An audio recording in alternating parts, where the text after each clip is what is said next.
Hello friends, welcome to my channel. ನಾನಂತೂ ತುಂಬ ಚೆನ್ನಾಗಿದ್ದೀನಿ. ನೀವು ಹೇಗಿದ್ದೀರಾ? ಇವತ್ತು ನಾನು ವರಮಹಾಲಕ್ಷ್ಮಿ ಹಬ್ಬಕ್ಕೆ ವರಮಹಾಲಕ್ಷ್ಮಿ ಅಮ್ಮನವರಿಗೆ ಬಾಕ್ಸ್ ಯೂಸ್ ಮಾಡಿಕೊಂಡು ಸ್ಟ್ಯಾಂಡ್ ರೀತಿ ಸುಲಭವಾಗಿ ಸೀರೆ ಉಡಿಸೋದು ಹೇಗೆ ಅಂತ ತೋರಿಸ್ಕೊಡ್ತಾ ಇದ್ದೀನಿ. ಬನ್ನಿ ನೋಡೋಣ. ಸೀರೆ ಮತ್ತು ಬಟ್ಟೆ ಕ್ಲಿಪ್ ತೊಗೊಂಡಿದ್ದೀನಿ. ಸೀರೆನೆಲ್ಲ ಹರಡ್ಕೊಂಡು ಅರ್ಧ ಫೋಲ್ಡ್ ಮಾಡ್ಕೊಂಡಿರೋ ಸೀರೆನ ಚಿಕ್ಕ ಚಿಕ್ಕ ನೆರಿಗೆಗಳನ್ನಾಗಿ ಇಡ್ತಾಯಿದ್ದೀನಿ. 2 ಇಂಚ್ ನೆರಿಗೆ ಇಡ್ತಾಯಿದ್ದೀನಿ. ಹೀಗೆ ನೆರಿಗೆ ಇಡೋವಾಗ ನಿಮಗೇನಾದರೂ ನೆರಿಗೆ ಜಾರ್ತಿದೆ ಅನಿಸಿದರೆ ನೀವು ಕ್ಲಿಪ್ಗಳನ್ನು ಯೂಸ್ ಮಾಡ್ಕೋಬೋದು. ಒಂದು 5ರಿಂದ 6 ನೆರಿಗೆ ಆದಾಗ ನಾನು ಕೊನೆಯಲ್ಲಿ ಒಂದೇ ಬಾರಿ ಕ್ಲಿಪ್ಪನ್ನು ಯೂಸ್ ಮಾಡ್ತೀನಿ. ನೆರಿಗೆ ಎಲ್ಲ ಇಟ್ಟಾದಮೇಲೆ ನಾನು ಸೆರಗಿಗೆ 3 ಮೊಳದಷ್ಟು ಸೀರೆನ ಬಿಟ್ಟಿದ್ದೀನಿ.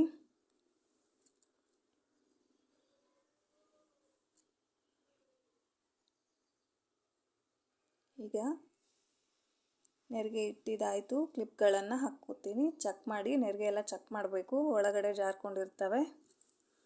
2 ಕ್ಲಿಪ್ಗಳನ್ನು ಯೂಸ್ ಮಾಡ್ತೀನಿ. 2 ಸೈಡು ಅರ್ಧ ಭಾಗ ಮಾಡಿಕೊಂಡು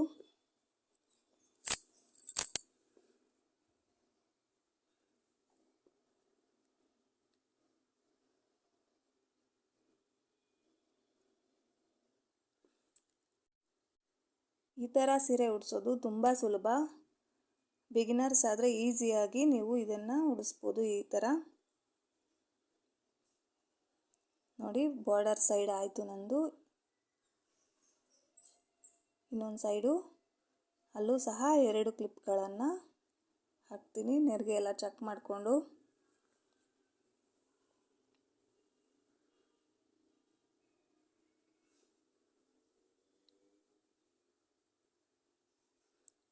ನೆರಿಗೆ ಆಯಿತು. ಸೆರಗು ಹೇಗೆ ಫೋಲ್ಡ್ ಮಾಡೋದು ಅಂತ ತೋರಿಸ್ತೀನಿ, ಬನ್ನಿ.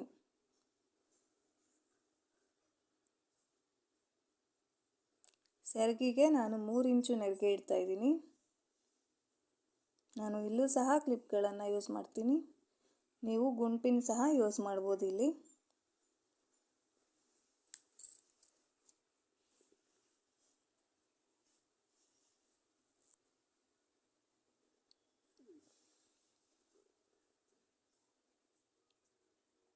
ಇನ್ನು ಉಳಿದಿರೋಂಥ ಸೆರಗನ್ನು ಫೋಲ್ಡ್ ಮಾಡೋಣ.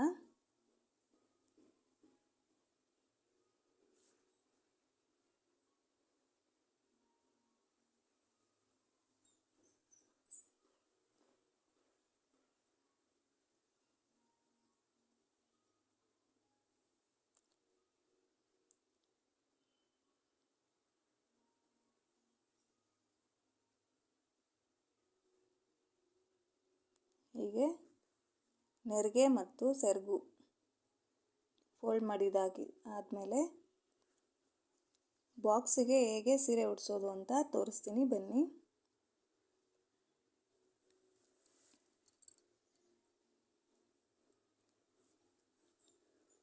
ಸ್ಟೀಲ್ ಬಾಕ್ಸ್ ತಗೊಂಡಿದ್ದೀನಿ ನಾನು. ಅದರಲ್ಲಿ ಅರ್ಧ ಬೇಳೆ ತುಂಬಿಸಿದ್ದೀನಿ. ನೋಡಿ, ಹೈಟ್ ನೋಡಿಕೊಂಡು ನಮಗೆ ಎಷ್ಟು ಉದ್ದ ಬೇಕು ಅಂತ ಅಷ್ಟಕ್ಕೆ ಸೀರೆ ಇಟ್ಕೊಂಡು ಒಳಗಡೆ ನೆರಿಗೆ ಹಾಕಬೇಕು. ಬಾಕ್ಸ್ಗೆ ಕ್ಲಿಪ್ ತೆಗೆದು, ಒಂದು ಕ್ಲಿಪ್ ತೆಗೆದು ಅರ್ಧ ಸರಿಸ್ತೀನಿ. ಆಮೇಲೆ ಉಳಿದಿರೋ ಕ್ಲಿಪ್ ತೆಗಿತೀನಿ.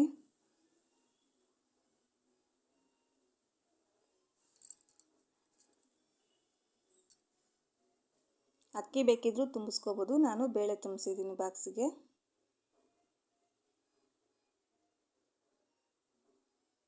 ಇನ್ನು ಉಳಿದಿರೋ ಒಂದು ಕ್ಲಿಪ್ ತೆಗೆದು ಎಲ್ಲ ನೆರಿಗೆನ ಸೆಟ್ ಮಾಡ್ಕೋತೀನಿ.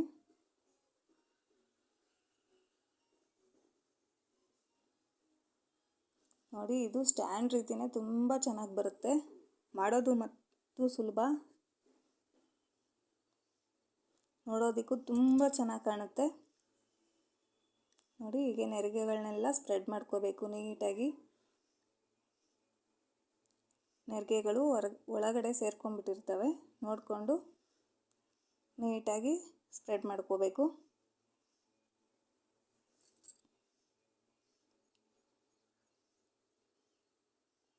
ನೋಡಿ ಎಷ್ಟು ಚೆಂದ ಬರುತ್ತೆ ಅಂತ ನಿಮ್ಗೆ ಈಗಲೇ ಗೊತ್ತಾಗ್ತಿರುತ್ತೆ.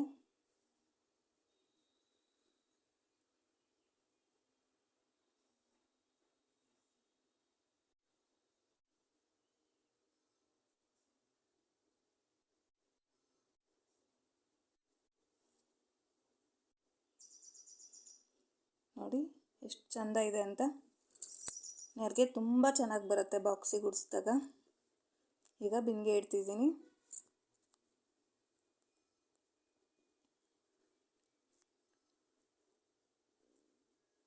ನೋಡಿ ಎಷ್ಟು ಈಸಿಯಾಗಿ ಉಡಿಸ್ಬೋದು ಅಂತ.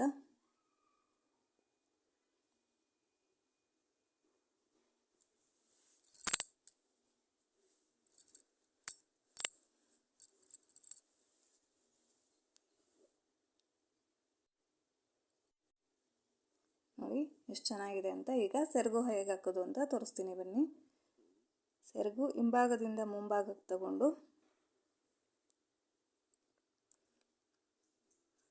ನಾನು ಕ್ಲಿಪ್ ತೆಗೆದು ಒಂದು ಗುಂಪಿನ ಹಾಕೋತೀನಿ.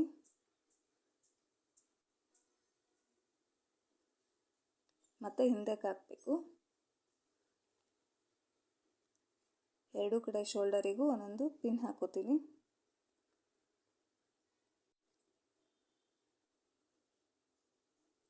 ವಿ ಶೇಪಲ್ಲಿರೋದನ್ನು ಸ್ವಲ್ಪ ಫೋಲ್ಡ್ ಮಾಡಿ ಅಲ್ಲೂ ಸಹ ಒಂದು ಗುಂಪಿನ ಯೂಸ್ ಮಾಡ್ತೀನಿ.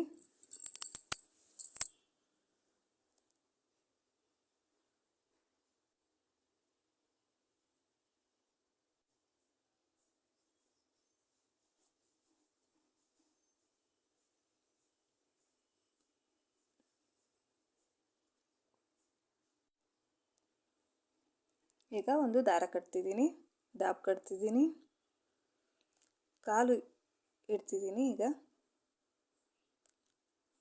ಸ್ಟಾರ್ಟಿಂಗ್ ಇರುತ್ತಲ್ವ ನೆರಿಗೆ, ಮೊದಲನೇ ನೆರಿಗೆಗೆ ಕಾಲು ಇಟ್ಟು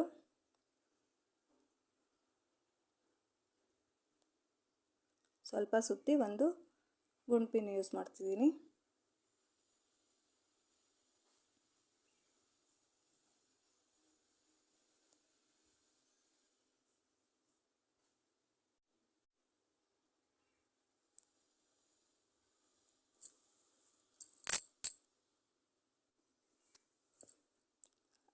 ನಾನು ನೆರಿಗೆ ಸ್ಟಾರ್ಟಿಂಗಲ್ಲೂ ಅಷ್ಟೇ ಒಂದು ಬಾರ್ಡರ್ ಪಾಟ್ ಇಟ್ಕೊಂಡು ಒಂದು ಗುಂಪಿನ ಹಾಕ್ತಿದ್ದೀನಿ ಕಾಲು ನಿಲ್ಲೋದಕ್ಕೆ ಅಂತ.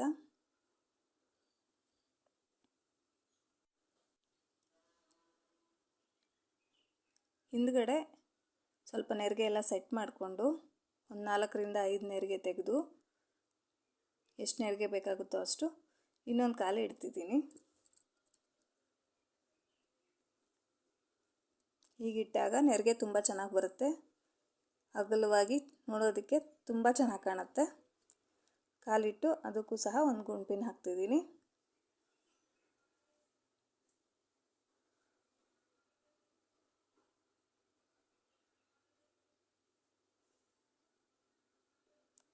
ಈಗ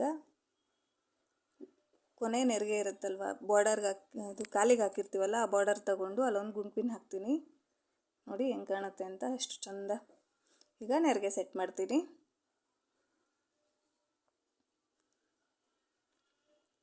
ಕಾಲು ಕೆಳಗಡೆ ನೆರಿಗೆ ಬರೋ ಥರ ಸೆಟ್ ಮಾಡಿದರೆ ತುಂಬ ಚೆನ್ನಾಗಿ ಕಾಣುತ್ತೆ.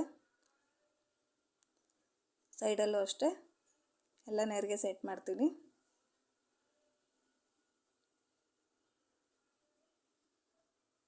ಈಗ ಕೈಗಳನ್ನು ಇಡ್ತೀನಿ. ಬಾರ್ಡರ್ ಪಾಟ್ ತೆಗೆದುಬಿಟ್ಟು ಒಳಗಡೆ ಇರೋ ನೆರಿಗೆಗೆ ಒಂದು ಗುಂಪಿನ ಹಾಕ್ತಿದ್ದೀನಿ.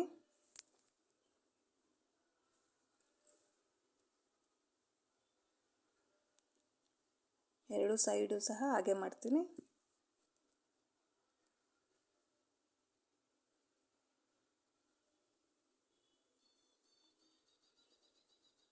ಈಗ ಒಡವೆಗಳನ್ನು ಹಾಕ್ತೀನಿ.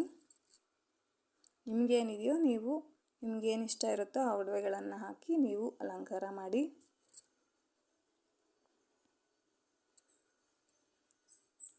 ನೋಡಿ ಮುಖವಾಡ ಎಲ್ಲ ಕಟ್ಟಿ